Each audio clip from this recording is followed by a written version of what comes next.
midhaha muuska waxa ay ku jiraan maadooyinka cuntada laga helo dhammaantood fitamiinada iyo macaanka dabiiciga ah. dadka qaarkii waxay aaminsan yihiin in muuska dharay ee aadka u bislaaday uu xumaaday oo aan la cuni karin, laakiin arrintu waxay tahay in markasta oo muuska diirkiisa uu sii madoobaado waa marka uu sii bislaanayo.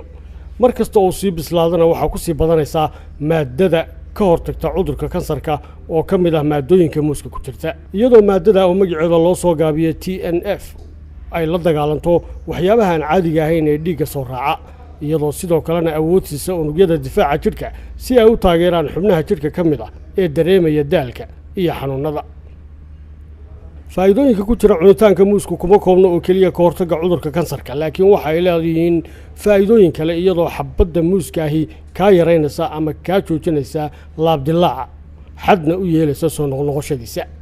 cunista muusku waxay kaloo hoos u dhigtaa dhiigkarka, iyadoo faa'iidana u leh sida jidhku isaga ilaalinayo wadna garaaca. saacad ka hor xilliga aad samaynayso ciyaaraha jimicsiga jidhka waxaad sii cuni kartaa midh ama laba midh oo muusa. waxaad ka heli doontaa awood dheeraada oo aad ku adkaysato xilliga jimicsiga.